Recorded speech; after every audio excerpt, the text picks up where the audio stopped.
I'm back again with Jeff Miller of Jeff Miller Consulting Alliance. Thank you, Jeff, so much for coming into the studio today. Thanks for having me. And we wanted to talk a little more about business engagement and the community alliances that you can create, and a little more about the challenges of some of your clients. So, talk to me a little bit more, as we were just recently, about connecting businesses with their communities. That part of it. Yeah, I want to be really clear about this. There are a lot of good people out there giving good advice, whether they're calling themselves coaches or consultants, and that's fine. At the end of the day, the bottom line is always the bottom line. Okay. And we're in business to make profit. Right. And there is a very, very strong business case to be made for why we get back involved in the community. And it has to do with employment engagement, employee engagement. We know that one of the largest expenses that any company is going to incur is the churn of employees. And we know that there are three major reasons why employees quit a job, although really they never quit a job. They quit the manager or person they're working for.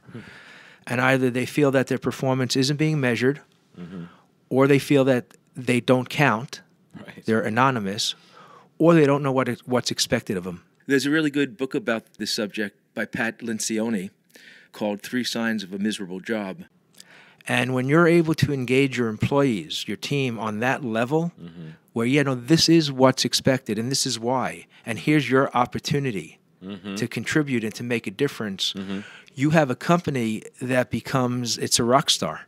Right. And it's a rock star because any company is as good as its team. Right. And when you have a team that's engaged on that level, it means it's reflecting the culture of the top, and that's living and breathing, and that is a formula for profitability. Right. So I just want to be very clear that this is not just about feel-good altruism. It's about, So it's a win-win. No, and it was my brother who said to me once some years ago that it's not the assets of the company, et cetera, but our assets are really our employees, and they really are the heart and spirit. No matter whether you have a recording industry with multi-million-dollar clients or a real estate portfolio of downtown Crystal City, it's really about the people who work for you and who exemplify the spirit of the culture and the spirit of your organization. And one of the things, I'm sorry to interrupt. One of the things I always tell people, what's so critical in life and in business, is that,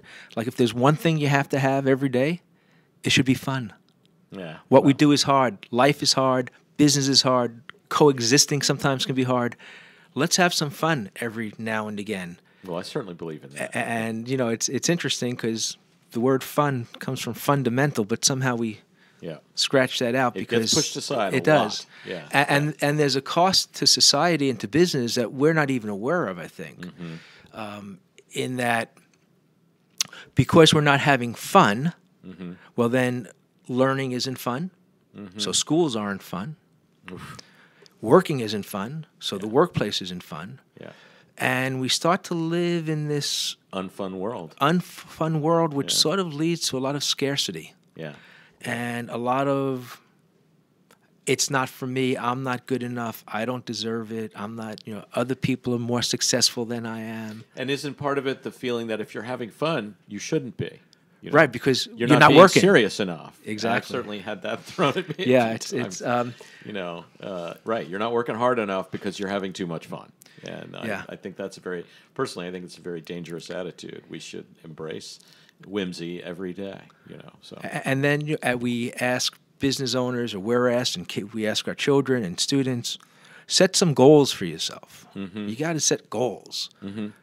Well, if you're not having fun, how do you set goals? Like, what should the goal reflect? And it's really bigger and deeper than that, in that if we're not here to have fun, then what are we here for?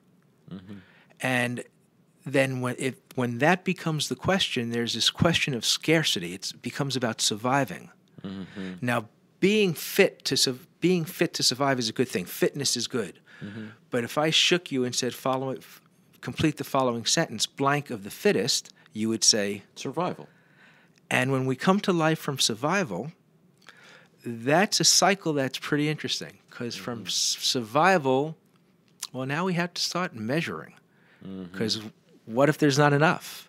Yeah. And once you ask that question, you can only go to fear. Uh-oh, what do we do? And from fear, we go to scarcity. And we live in this place and look around. I challenge people, how's it working out? Yeah. How many world conflicts are there because of that? If we believe we can't solve the problems. And that's scarcity. And then we're asked to build goals and dreams from that place, and it's very difficult. That mentality. Yeah, it's tough. Gosh. Well, then, wow, so much there that we can. How can we relate that into to talk again about Jeff Miller and the Consulting Alliance? So, if that's one of the challenges, what are other challenges you see, maybe on a smaller scale, maybe not, facing the businesses that you're talking to? There's still a lot of negativity out here. There's still a lot of people talking about the economy. Yeah, I was going to say. 2008 was a year that we've all lived through, right? Still. I don't play that game, and I don't allow my clients to play that game. Okay. Because, the economy is what it is, or what it was, and today what it is. We can't change that. It goes back to that event response outcome formula that I talked about before, which, by the way, comes from Jack Canfield, the chicken soup guy, who above and beyond that is one of the most amazing speakers I've ever seen, and real abundant. He says, "Here's my stuff. Go out and use it. Give me credit. Don't. I don't care. Just use it." Pretty exciting. So I always give Jack credit. But we can't change the economy. The only thing we can do is change our response to it. So what are you doing as a business owner? Where are you making your investments? What are you doing for marketing? How are you investing in yourself and your company and your employees for growth? So that's a common challenge still. Sure. I think just the craziness, the insanity of the day, and the fast pace. Technology, while it's important, we've created this environment of I need it now. And every second an answer is required as opposed to having some time to sit back and reflect. So I think another common issue that I see challenge with my clients, whether it's an executive or whether it's a business owner or a nonprofit, where's the strategic planning? When are you taking the time to sit back and say, you know what, I'm going to spend 2 hours this week and just think about my business. Where do I want to go? What's the reason for this? What does this piece of technology mean, and how does that fit into the bigger picture? What's my goal for a year out? What's my vision for a year out or for 5 years out? This is important, people. Listen to what he's saying here. And taking that time, giving yourself permission to take that time is probably the most important time you can take. It's more important than that half-an-hour meeting you're about to walk into. I've got one client, and he, I won't mention much more than that, every Friday, and this was as a result of the work we were doing, every Friday he would stop work at 3 o'clock. He'd go to Gordon Biersch, he'd have a beer, and he'd spend 2 hours reflecting on the week. And what a beautiful way to reward yourself. I think that's a great idea. Yeah, you ready? No, not today. It's Monday. It's Friday somewhere.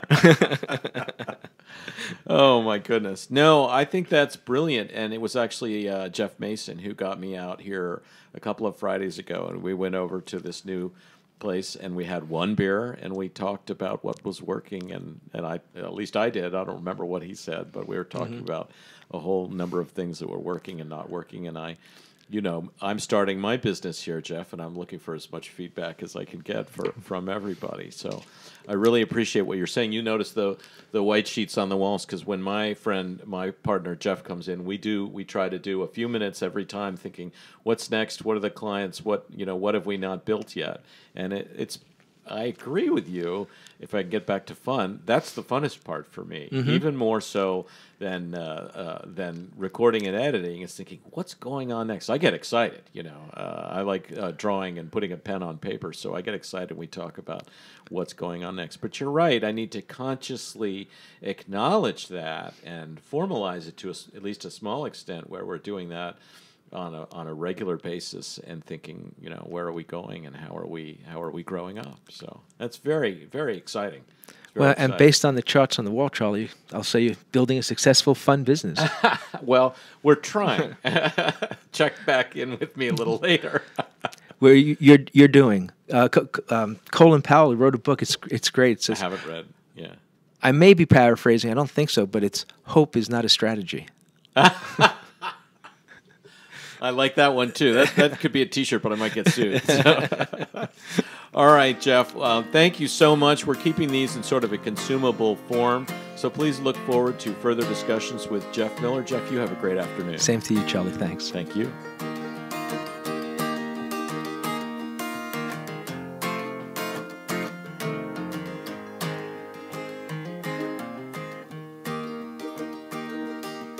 "73 men sailed her from the San Francisco Bay, rolling off of the ship, and here's what they had to say.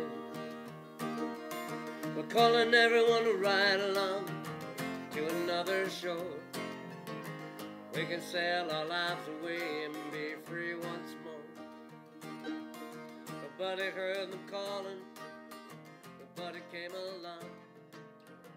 They were too busy watching all those raindrops fall. Then the storm came around.